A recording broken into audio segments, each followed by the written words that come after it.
Nous continuons, nous reprenons cette matinée avec Gérard Haddad qui va nous faire le lien avec les travaux de notre association. Et toujours remercier nos hôtes. Et ça fait bizarre de travailler dans une cave. Nous qui sommes...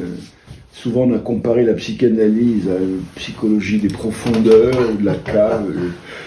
C'est souvent la métaphore de l'inconscient. Alors nous voilà de plein pied. Alors cette expérience que nous vivons, que je vis personnellement, dure depuis 10 ans. Et, comme d'habitude, les choses se font par une intervention extérieure. Ce sont des gens, disons des amis, je mets des guillemets à ça parce que depuis, ils ne le sont plus. Ils sont venus me dire pourquoi vous restez dans votre coin tout seul, parce que c'est comme ça que j'ai toujours travaillé. Je dois avoir un syndrome asocial, qui est un avantage, comme je ne me mets jamais dans les troupeaux. Toujours, j'essaie de garder à ma pensée sa rigueur, en relation avec, bien sûr, bien d'autres choses, mais j'ai une saine haine de la pensée en troupeau, ce qui est un point commun, je crois, que j'ai modestement avec Freud. Donc ces gens-là me disent, pourquoi vous ne faites pas quelque chose? Alors je dis, moi les institutions, c'est pas mon fort. Et ces gens-là ont dit, oui, on va tout organiser, vous n'avez plus, s'occupe de tout. Et le projet a démarré au départ, et il va s'appeler Institut Gérard Haddad. Ça paraît bizarre, c'est pas moi qui ai choisi ce nom. En vérité, au départ, j'ai voulu que ça s'appelle... J'étais à une période où ma femme était en train de quitter ce monde, et je voulais créer une fondation. Voilà. Et puis, une fondation, c'est très très cher à faire. On m'a demandé d'une somme énorme, et la fondation s'est transformée en loi 1901, Institut Gérard Haddad. Bon. Alors, ça a été le démarrage d'une recherche. Ça n'a pas été un enseignement qui a été apporté. À chaque fois, ça a été l'émergence de nouvelles choses auxquelles je m'attendais moi-même pas.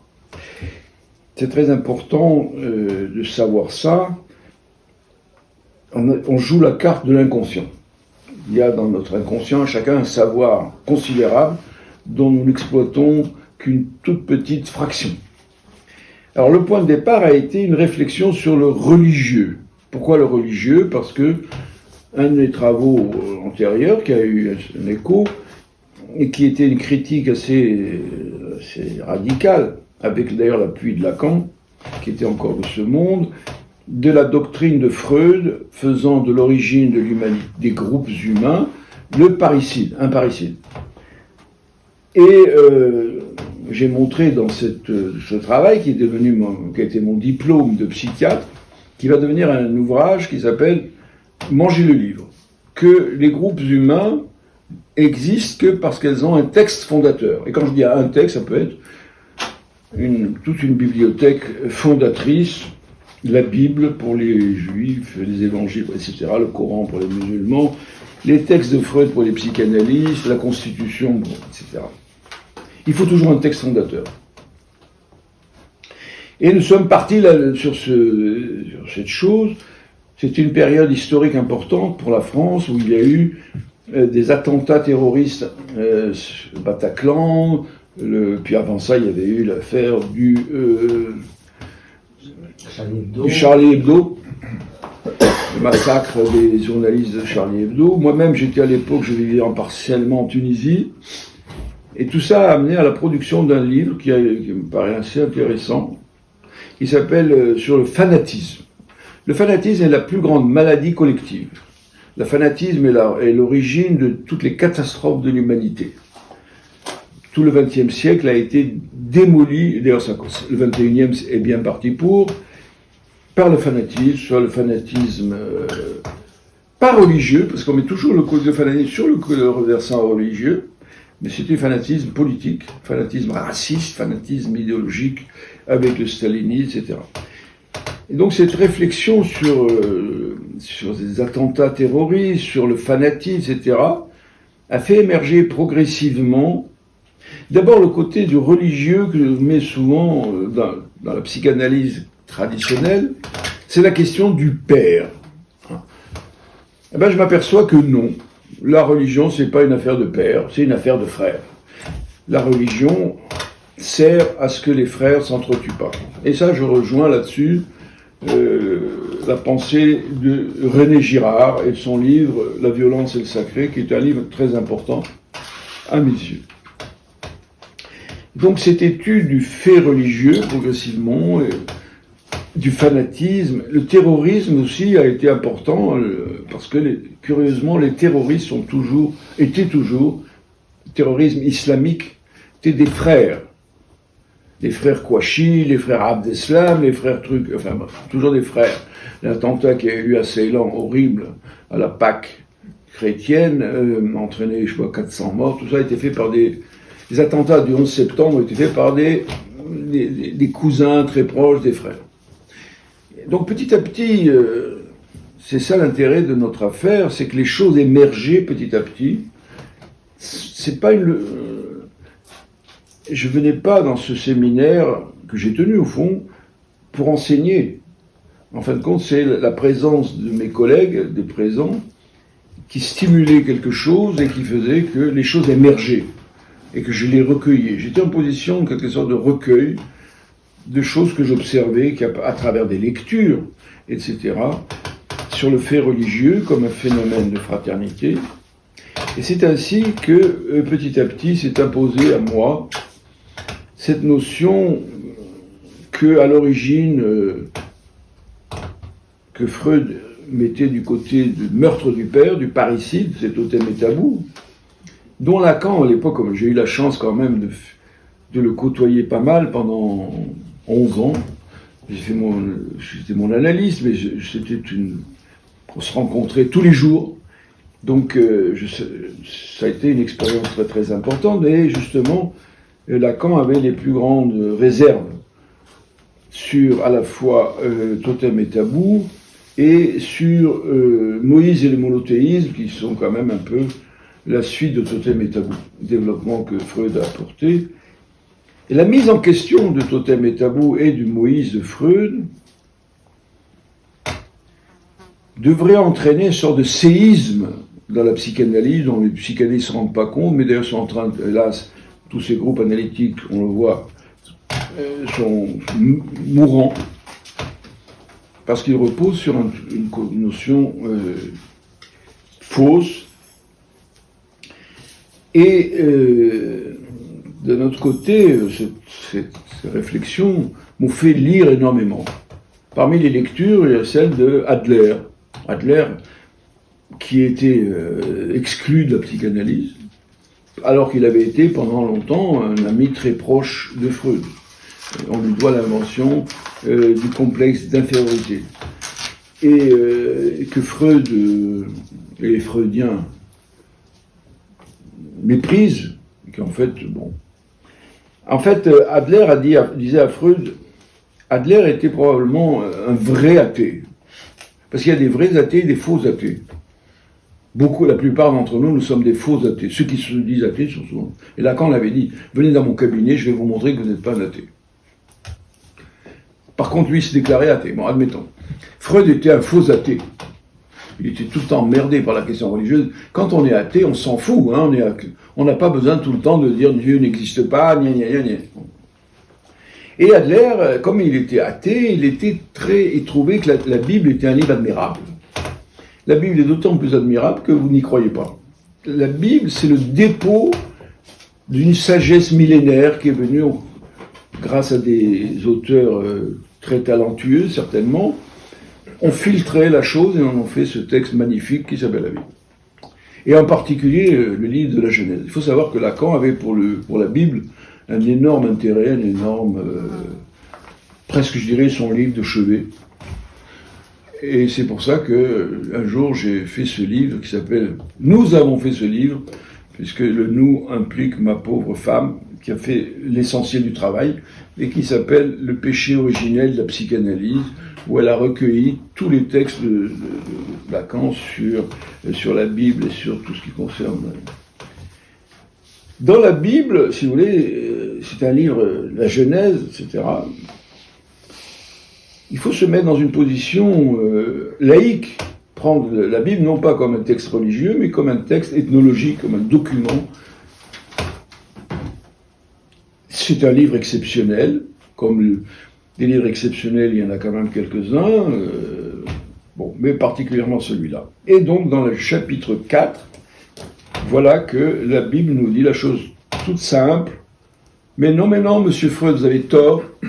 L'humanité, les groupes humains reposent non pas sur un parricide, mais sur un fratricide.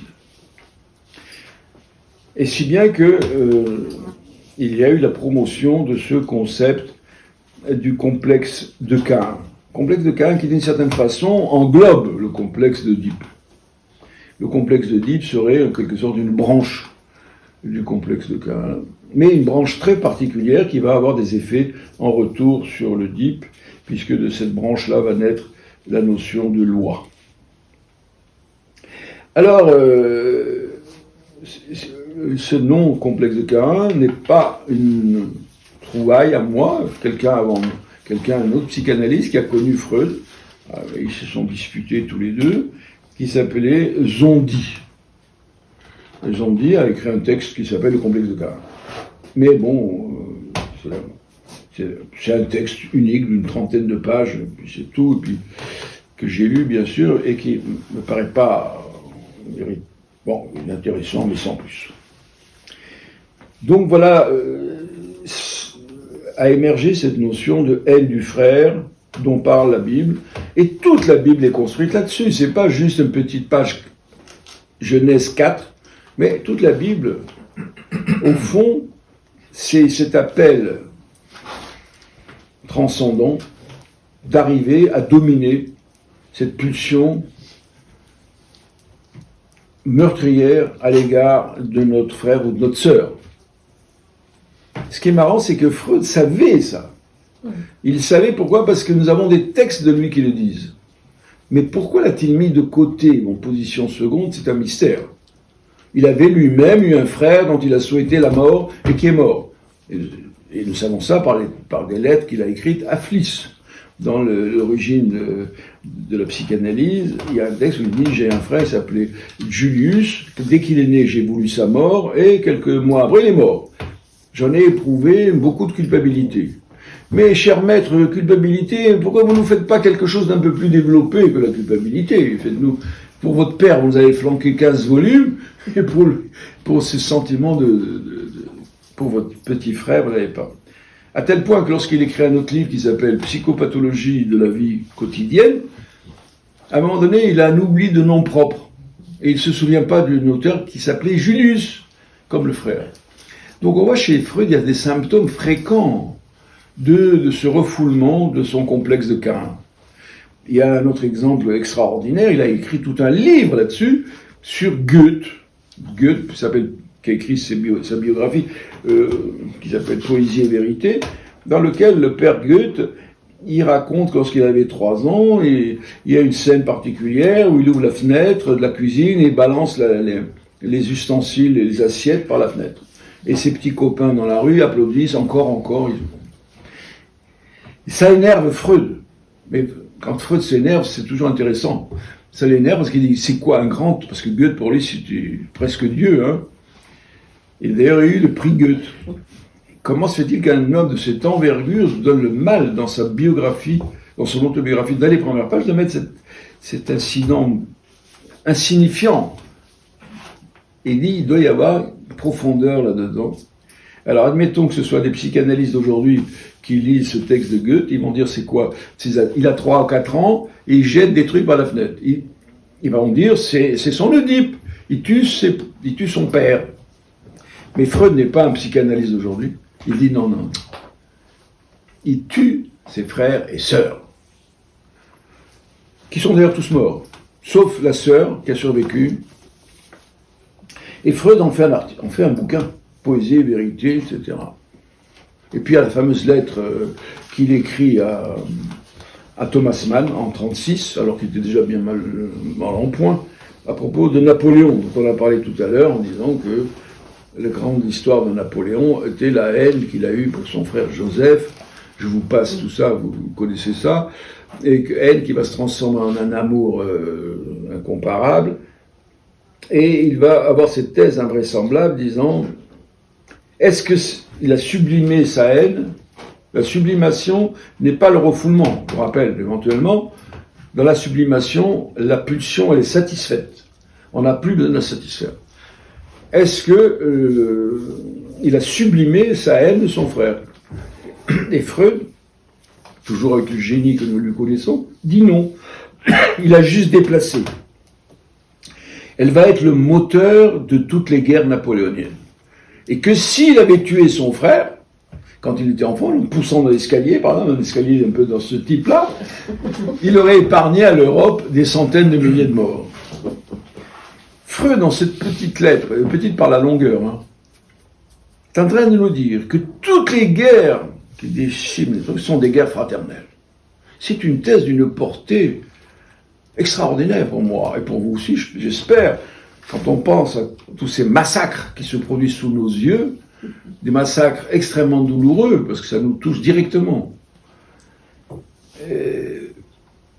Donc, c'est l'exploration de ce concept de Caïn qui a émergé.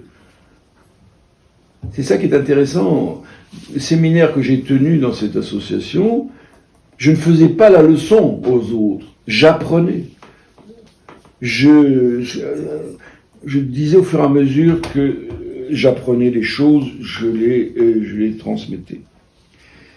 La tradition oedipienne, psychanalytique traditionnelle, centrée autour de l'Oedipe, elle peut pas tenir plus longtemps. On le voit autour de nous. Évidemment, à partir de là, on peut pas s'arrêter là. Pourquoi cette haine du frère? Il faut que vous sachiez que tout ça ne vient pas de spéculation en l'air. Tout cela vient de ma propre analyse que j'ai faite à l'époque avec Lacan, et souvent les rêves et les choses qui se passent dans une analyse, vous mettez 20 ans à comprendre. Moi, ça m'a pris, je suis peut-être un peu lent d'esprit, bien que je crois pas trop, et j'ai mis 40 ans pour comprendre mes rêves. Ce rêve-là, ces rêves-là. Et c'est vrai, je vais vous le raconter, je suis un grand jaloux. J'étais jaloux de la vie antérieure qu'avait eue ma femme avant de me connaître. Et je pensais, mais j'en souffrais beaucoup. C'est ce que j'ai appelé le syndrome de Solal. Solal, vous connaissez le livre Belle du Seigneur. Et donc, Solal conquiert la belle, je ne sais plus comment elle s'appelle d'ailleurs. Et une fois qu'elle était mariée, il a fait divorcer, grande histoire d'amour, il se marie, etc. Et à partir de ce moment-là, il va être jaloux du fait qu'elle était mariée avec quelqu'un d'autre. Et ça va tellement loin qu'il va jusqu'au suicide. Je ne sais pas si vous avez lu Belle du Seigneur. Moi, je me le suis tapé, sans grand plaisir de le lire. Bon. J'appelais ça le syndrome de Solal. Alors, je soumets ça à l'analyse. Je suis allé en analyse pour ça. Et je pensais que le complexe d'Oedipe allait répondre à ma question. Et bien voilà que je fais un rêve où je vois ma femme ayant des ébats. Avec qui? Avec mon frère. Tiens, c'est pas mon père, c'est pas l'Oedipe. Bon. Vous savez que j'ai été, je vous raconte un peu ma vie. Avant d'être médecin, j'étais agronome. Pourquoi j'ai fait agronome? Alors que depuis mon enfance, je devais être médecin. C'était mon destin. Je le voulais. C'est pas que mes parents le voulaient, mon père le voulait, mais moi, j'avais repris ça à mon compte. Et puis à 18 ans, c'était le scandale. J'ai dit, je ne veux pas être médecin, je vais faire de l'agronomie. Je ne vous dis pas le drame que ça a été pour mon père. Pourquoi?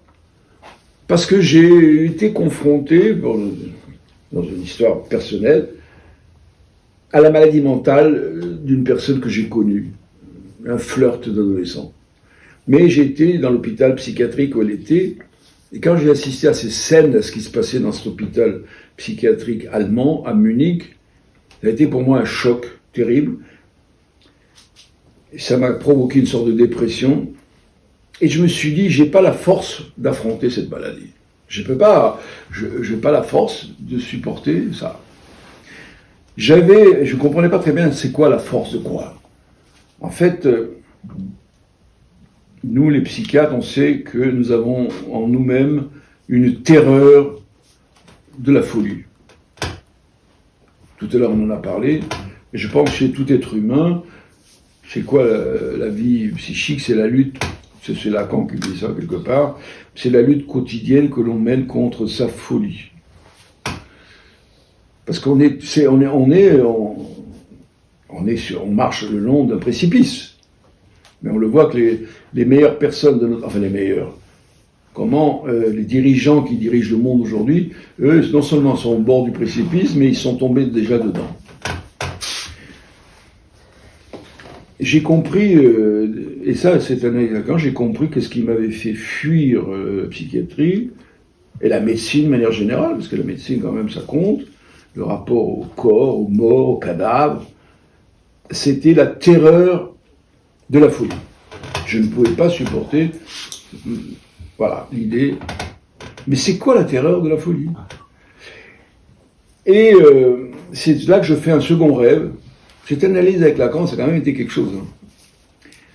Ce rêve, c'est que je rêve, il y a mon père qui est là, il y a un frère, mais en l'avant-scène, il y a mon double. Mon double, moi-même, quoi. Exact. Et c'est un rêve d'angoisse. Rencontrer son double, c'est pas marrant, faut pas croire. Et je dis à mon père, empêche-moi de le regarder, car je vais devenir fou. La rencontre du double, c'est le double, c'est le fou. C'est ce qu'on a vu tout à l'heure avec les écrivains. Et mon père, il a cette phrase, heureuse ou malheureuse, il n'en est pas question, il est aussi mon fils. Mais alors, s'il est ton fils, il est mon frère. Et donc, il y a une transition qui se fait là dans ce rêve. C'est génial, certains rêves sont géniaux. Hein. La transition est faite entre ce qu'est le double et le frère. Le frère, c'est ce qui ressemble le plus au double. Et c'est ce que dit, comment il s'appelle déjà, Girard, dans son livre, il dit, un frère, c'est ce qui ressemble le plus au double. Ou la sœur. Et donc là, les choses prenaient vraiment... c'est le déchiffrage tardif, grâce à cette équipe avec laquelle je travaillais, ce groupe qui s'appelait l'IGH, que cette notion a pris vraiment... Le complexe de Carin, c'est pas un slogan, c'est un champ que j'ouvre et qu'il faut explorer. On n'en est qu'au début. Oh, je ne sais pas où on en est, mais c'est à explorer. Et derrière ce désir de meurtre du frère, il y a cette angoisse folle du double. Et chaque fois que vous êtes menacé, qu'est-ce que vous avez envie de faire? C'est que la menace, vous l'éliminez. Hein? C'est naturel et spontané de vouloir éliminer les menaces qui risquent de vous porter danger, quoi. Alors à partir de là, progressivement, nous avons fait énormément de lectures. Ça a été un des grands intérêts de nos rencontres. Et en particulier, on vient de parler de Girard, mais il n'y a pas eu que Girard. En particulier, on a redécouvert un psychanalyste qui a été mis au banc de la psychanalyse, alors que c'est peut-être l'analyste des disciples de Freud le plus brillant, qui s'appelait Otto Rank. L'histoire d'Otto Rank est tellement passionnante, mais je vous l'épargne, sauf si vous insistez. N'insistez pas. Otto Rank a écrit un livre extraordinaire qui s'appelle Le Double, qui est tout sur la littérature romantique, en particulier sur ces grands écrivains français dont on a parlé quelques minutes, à savoir Nerval, et un dont on n'a pas évoqué, c'est le poète Alfred de Musset, qui a beaucoup parlé de son Nuit de décembre. Donc, et puis également, Rank est arrivé jusqu'à dire que la civilisation humaine est née à partir du moment où cette question du double a été surmontée. Ou plutôt cette question de la gémellité. C'est-à-dire, qu'est-ce qui ressemble le plus au double? C'est le gémeau. Ce qui est marrant de voir, c'est que beaucoup des choses fondatrices, des mythes fondateurs, il y a du jumeau là-dedans. Par exemple, dans la Bible, c'est Jacob et Ésaü. Chez les Romains, Rémus et Romulus. Chez les Grecs, les Atrides, c'est des... Bon, bref. Et donc, je suis arrivé à proposer un mathème. Dans les lacaniens, on aime bien les mathèmes, les algorithmes. Alors, le mathème, c'est, je vous le dis très simple, c'est C, initiale de Caïn, X, grand A, initiale d'Abel. Ce ne sont pas des noms, ce sont des variables. Alors, sur C et A, on peut mettre tout ce qu'on veut. Par exemple, C, ça peut être homme et A, femme. La domination des femmes par les hommes, ce qu'on appelle le patriarcat, pourrait être attaché à ça. Ça peut être... alors, il y a plusieurs façons de tuer son frère ou sa sœur. On n'est pas obligé de le tuer. Ça peut être détruire son désir. Et ça, c'est une notion classique en psychanalyse. L'obsessionnel, il aime bien détruire le désir de l'autre, de la femme avec laquelle il vit. On tue tuer le désir de l'autre, c'est une des façons dont Caïn tue Abel. Je suis un groupe humain et je voudrais avoir une patrie, je voudrais avoir une... Voilà. Des gens vont arriver, hostiles, des Caïns de l'époque vont dire non, on n'avez pas de droit. Alors, par exemple, donc C peut devenir, par exemple, le sionisme, et A peut devenir la Palestine. Vous n'avez pas droit à un État, vous n'avez pas droit à une nationalité, vous n'avez pas droit à un passeport. Donc les valeurs de C, ça peut être, C peut être l'Occident, et A l'Orient. Bref, je suis en train de décliner progressivement les différentes valeurs de C et de A. Deuxième démarche de recherche, c'est quels sont ce X. X, c'est ce qui permet à C de ne pas tuer A, qui permet de tempérer cette relation. Contrairement au complexe d'Oedipe, dont Freud nous disait qu'il se résout. Même, je crois, à l'époque, on traduisait ça, il vole en éclats. Bon, admettons, il vole pas. En tout cas, il disparaît vers l'âge de, à un moment donné, sous le coup de la castration. Eh bien, j'affirme que le complexe de Caïn ne se résout pas. Il persiste. Et il faut le gérer. Il faut faire en sorte, parce que contrairement à ce qu'a dit Clausewitz, qui dit la guerre est la suite de la politique par d'autres moyens, je dis que non. La guerre, c'est l'échec de la politique. On fait des négociations à Genève, pendant ce temps-là, on vous bombarde. On ne va pas me dire que c'est de la politique. C'est l'échec de la politique.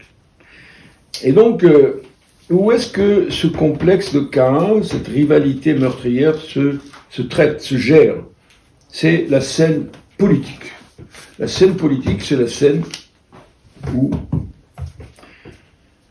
Alors, la Bible nous donne des éléments là-dessus. Déjà, quand vous relisez le chapitre 4 de la Genèse, attentivement, quelle est l'origine de cette haine des frères? On a vu qu'il y a l'histoire du loup, mais il y a aussi que les parents, le père, a commis une erreur. Il faut qu'il y ait la faute du père. Dans la Bible, le fautif, c'est qui? C'est Dieu. Pourquoi il a préféré le pauvre Caïn, il fabrique des légumes. Il a offert des légumes, c'est ce qu'il avait sous la main, ce qu'il avait à lui. Je suis sûr qu'il a choisi les plus beaux. Et d'ailleurs, qu'est-ce que Dieu en a à foutre des sacrifices, entre nous, soit dit? C'est ce que dira plus tard Maïmonide. Ça, c'est dans la tradition juive, on reste là-dedans. Donc, c'est pas pour juger Dieu ou pas Dieu, comme le fait un certain Saramago, un écrivain portugais, qui a écrit des tas de choses. Il a écrit un livre qui s'appelle Caïn, que j'ai traité. C'est pas une faute, c'est pour... La Bible nous présente une structure, à vous de la déchiffrer.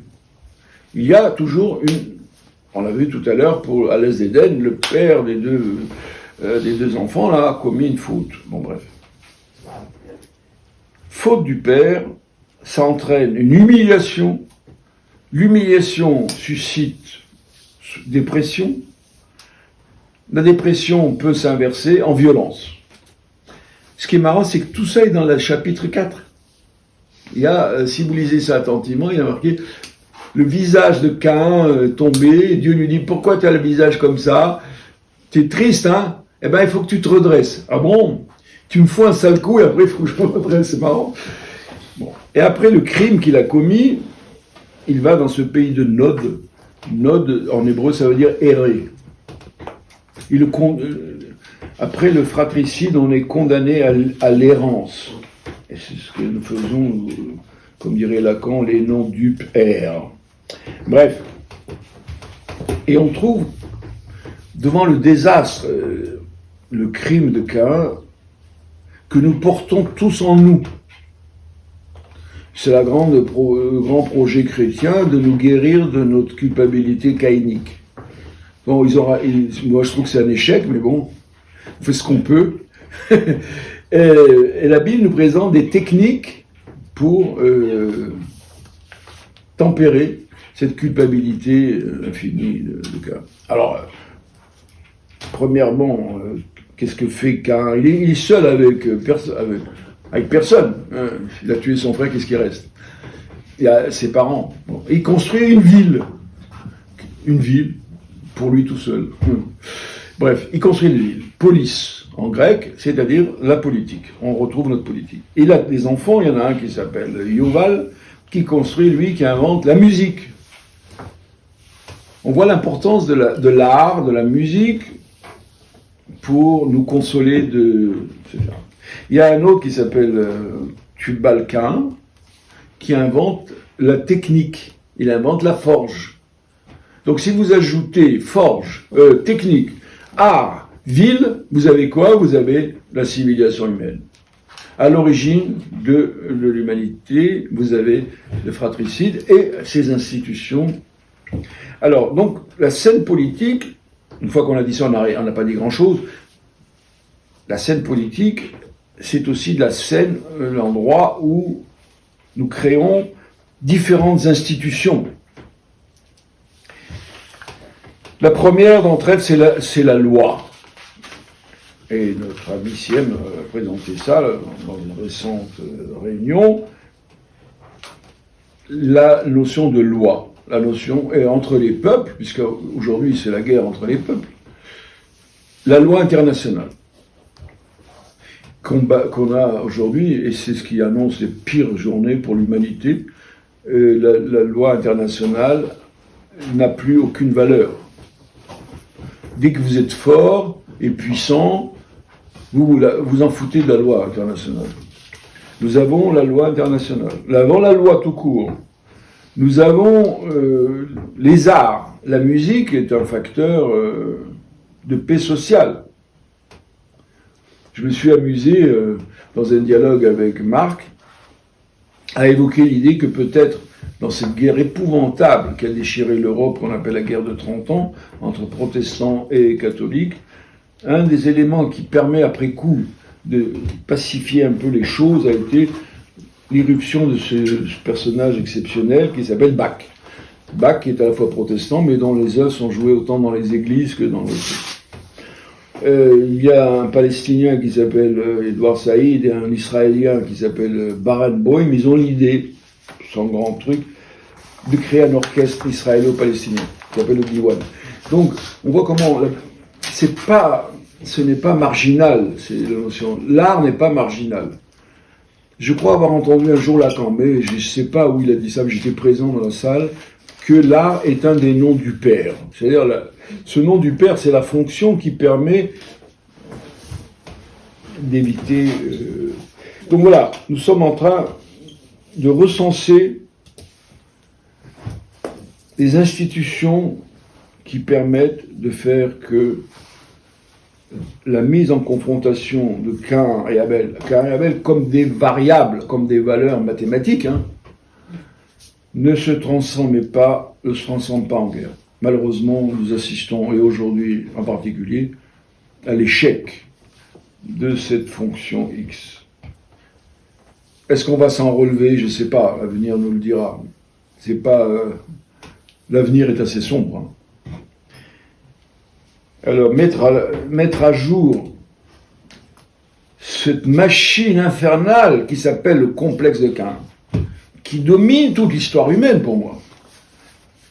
Peut-être que ça peut, quand on met à jour, à la lumière du jour, les structures enfouies, refoulées, on peut espérer que... Et c'est pour ça que, comme je suis de plein pied quand même avec ça, que lorsqu'il y a eu l'affaire de Gaza, immédiatement j'ai compris qu'il ne s'agissait pas ni de guerre de religion, ni de tout je ne sais pas quoi, c'était Caïn et Abel qui s'entretuent.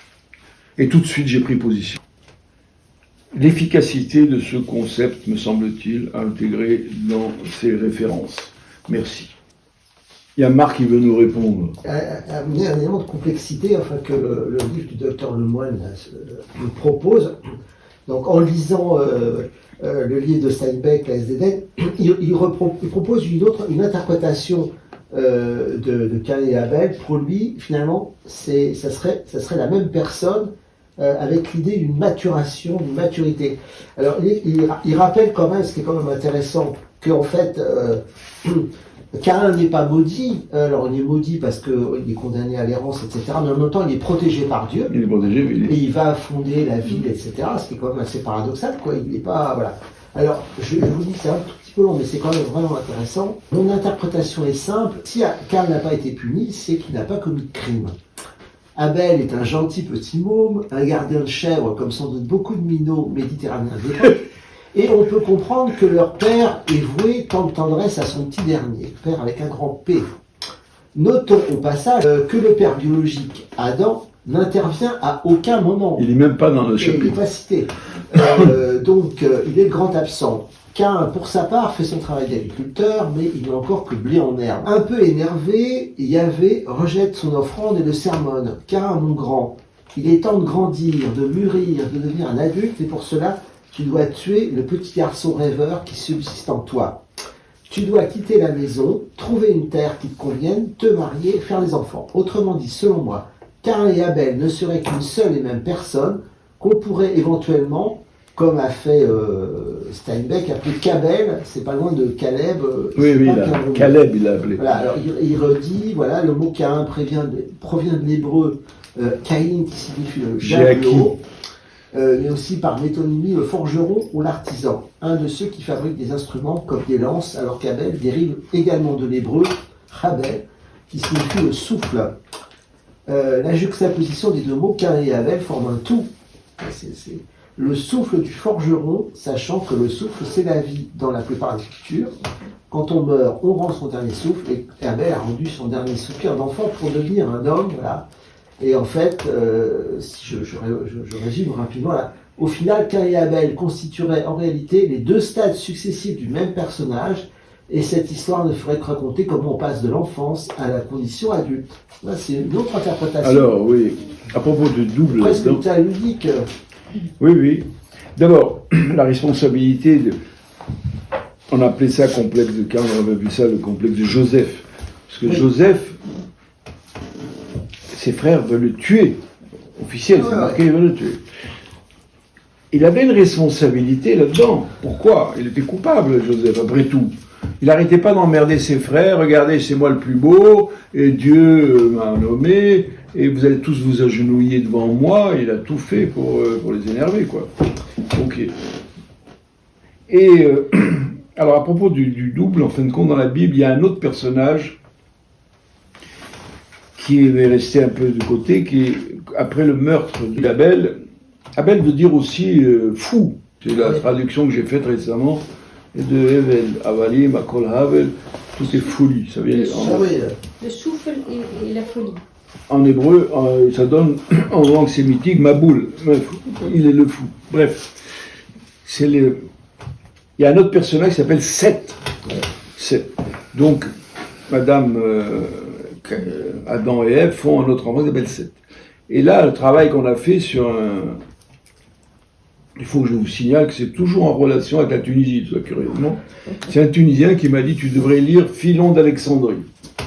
Philon d'Alexandrie a écrit 3 livres sur Caïn et Abel. Et un d'entre eux, j'ai pas travaillé sur les 3, j'ai travaillé que sur un, dans lequel Philon montre que, en fin de compte, alors, on a les enfants de Caïn, les enfants de Seth.